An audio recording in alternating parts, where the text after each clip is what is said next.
আজকের বিএনপি মুক্তিযুদ্ধের কথা বলে ৭২-এর সংবিধানের কথা বলে রাজনীতি করতে চাইতেছে। প্রথম আলো ডেইলি স্টারের সামনে জিয়াফত দিলে বিএনপির পুচ্ছে আগুন জ্বলে যায়, আর মির্জা ফখরুল মিছা কথা বলে বক্তৃতা দেয় যে পত্রিকা অফিসে আগুন দেওয়া হয়েছে। এমন বাংলাদেশকে আমরা চেয়েছিলাম।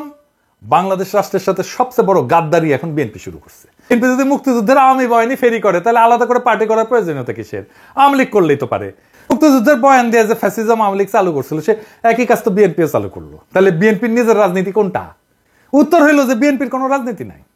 আওয়ামী লীগ তার বয়ান দিয়ে ফ্যাসিজম করছিল, কারণ সেটা করার জন্য যে জিনিসগুলো দরকার, যে ন্যারেটিভ দরকার, সেটা তার ছিল। বিএনপির ফ্যাসিজম করতে পারবে না, ফ্যাসিস্ট হওয়ার জন্য যে ন্যারেটিভ দরকার সেটা তার নাই।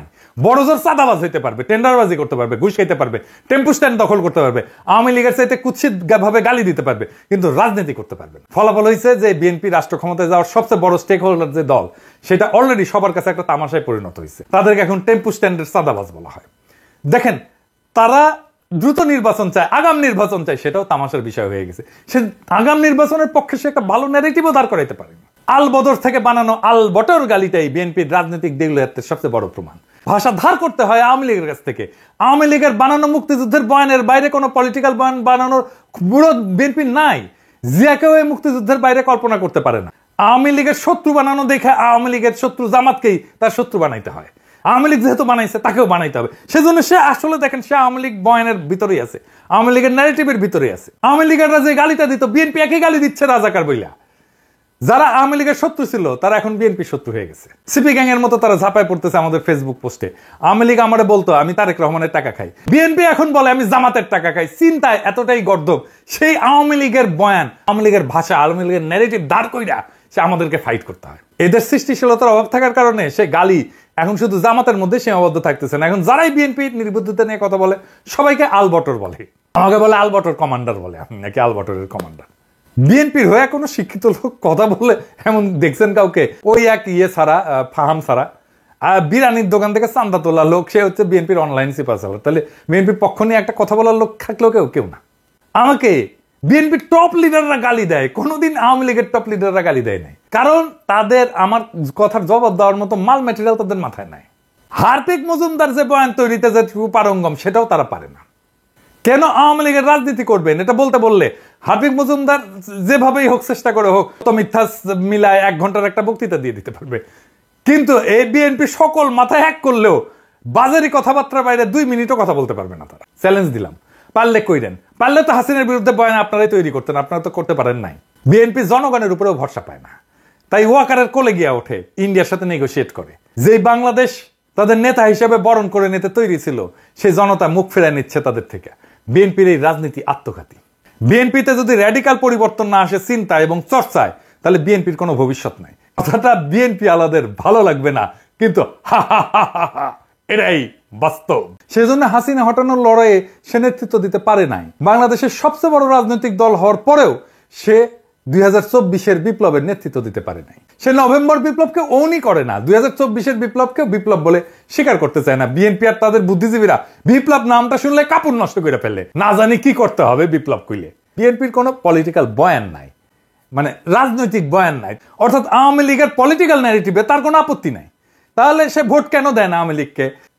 এছাড়া আওয়ামী লীগকে সমর্থন দিতে তার কোনো সমস্যা নাই। এই কারণে দেখবেন অনেকে বলে যে আমি আওয়ামী লীগের না, তবে শেখ মুজিব এবং মুক্তিযুদ্ধকে আমি অন করি। অর্থাৎ আওয়ামী লীগের বয়ানে যেই মুক্তিযুদ্ধের ইতিহাস সেটা পবিত্র হইলেও আওয়ামী লীগের পবিত্র থাকে নাই পরে। এই যে বিএনপির ফজলুর রহমান, এমনকি মির্জা ফখরুল ইসলাম, এমনকি বিএনপির এখন সবগুলো নেতাই মোটামুটি আওয়ামী বয়ানে বিশ্বাস করে। তারা মুক্তিযুদ্ধে বিশ্বাস করে, তারা স্বাধীনতার যুদ্ধে বিশ্বাস করে, এবং আওয়ামী লীগ যেভাবে বলে 72-এর সংবিধান, সেটাতেই বিশ্বাস করে। কিন্তু আওয়ামী লীগ করে না। সে বলে, সে মনে করে যে মুক্তিযুদ্ধের যে ন্যারেটিভ, এইটার মধ্যে আসলে এটা আওয়ামী লীগ এটারে নষ্ট করে ফেলছে। তো এই গ্রুপটা, এই যে চেতনা মারানিদের গ্রুপটার আর একটা ডাইমেনশন আছে, যে কারণে মুক্তিযুদ্ধকে তারা ওন করে, নিজের বলে মনে করে। ধর্মনিরপেক্ষতা, অসাম্প্রদায়িকতা, প্রগতিশীলতা। আপনি দেখবেন বিএনপির নেতাগুলো এই কথাগুলোই বলে, এই 3টা শব্দ এটা ব্যবহার করে। যে কথাটা আসলে বলতে চায় সেটা কি, সেটা বলা সম্ভব না তাদের পক্ষে, সেজন্য এরকম শব্দগুলো বলে। এই শব্দগুলো হইতেছে ইসলাম বিদ্বেষ, মুসলমান বিদ্বেষ। মুক্তিযুদ্ধের যে বয়ান আমরা দেখি, সেটা আসলে কাদের লেখা? কারা ঠিক করে দিছে যে মুক্তিযুদ্ধ বলতে এইটা বুঝতে হবে, এই জিনিসটা বুঝতে হবে? কে? মুক্তিযুদ্ধের ইতিহাস লিখছে ধর্মনিরপেক্ষতাবাদী প্রগতিশীলরা। তো প্রগতিশীলতা আর এই ধর্মনিরপেক্ষতার উৎস কোথায়? আমাদের দেশে কারা করে? প্রথম আলো, টেলিস্টার, সিপিবি, ছায়ানট, উদিসি, এদের মাধ্যমে। যে কথাটা বলার জন্য এই তিনটে শব্দ ব্যবহার করে সেটা কি? ইসলাম বিদ্বেষ, মুসলমান বিদ্বেষ। কারণ কি? তার কারণ এই মুসলমান তার শখের জমিদারি আর হিন্দুত্ববাদী ভারত ভেঙে দিছে, ফলে তাদের গায়ের ধরে না পারি চিন্তার ক্ষমতা আমাদের নিচেই রাখবো। আমাদের প্রধান বয়ানে দাড়ি টুপি পরা সবাই হলো পাকিস্তানি, এবং জাফর ইকবালদের মতো সবাইকে পাকিস্তান পাঠিয়ে দিতে হবে। যে দাড়ি টুপি আর লুঙ্গির মুসলমানরা বাংলাদেশ রাষ্ট্র বানাইলো, তারাই এখন এই দেশের শত্রু, আর মালিক হইল কলকাতার সোনাগাছির খাটের যোদ্ধারা। এই দেশের অসাম্প্রদায়িকতা হইল পয়লা বৈশাখে রমনায় সিঁদুর ধুতি হাতে শাখা পইরা মুসলমানদের ছেলেমেয়েদের নৃত্য করা, আর দাড়ি টুপি বোরখাত আদম হইল দেশকে জঙ্গি বানাইতে চাওয়া চরমপন্থী ইসলামিস্ট। এই তো প্রগতিশীলদের বয়ানে মুক্তিযুদ্ধ, তাই না? যে গরিব মুসলমান কৃষক জমির মালিকানা আর অধিকারের রাষ্ট্র বানাইতে বহু সংগ্রামের শেষে এই বাংলাদেশ বানাইলো, সেই বাংলাদেশে তারা হয়ে গেল দেশ বিরোধী। খুব মজার ব্যাপার না? এই বয়ানের কারিগর কারা? এই বয়ানের কারিগর হইতেছে সেই প্রগতিশীল সাম্প্রদায়িক ধর্মনিরপেক্ষ ভাইয়েরা আর বোনেরা। বয়ানই তো হিন্দু জমিদারদের কালচারাল ন্যারেটিভের আধিপত্যের বয়ান, যে বয়ান এসে থিতু হয়েছে আওয়ামী লীগের হাতে। ফলে আওয়ামী লীগ হয়ে উঠছে ভারতের একমাত্র বর্ষার স্থল। বিএনপির রাজনৈতিক দেউলিয়াত্বের কথা উঠতে যে এত বড় ইতিহাস আনতে হইল। জেনারেল জিয়া হইলেন এই দেশের ইতিহাসের দ্বিতীয় প্রধান রাজনৈতিক ব্যক্তি, যিনি ভারতের সৃষ্ট বাংলাদেশে অনুষ্ঠিত এই বয়ানের বিরুদ্ধে দাঁড়ায় পড়ছিলেন দ্বিতীয় ব্যক্তি হিসেবে। প্রথম ব্যক্তি কে ছিলেন? মৌলানা ভাসানী।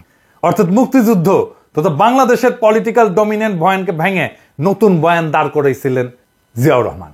এমনকি মৌলানা ভাসানী ক্ষমতায় আসতে পারেননি, জিয়াউর রহমান ক্ষমতায় চলে আসছিলেন। সো মৌলানা ভাসানীর চেয়ে এক ধাপ আগায় জিয়াউর রহমান ইন্ডিয়ার কালচারাল ডমিনেন্স পলিটিক্যাল বয়ানের বাইরে নতুন একটা রাজনৈতিক চিন্তা দেখাইছেন এবং সেই চিন্তাকে ক্ষমতাশালী করে তুলছেন।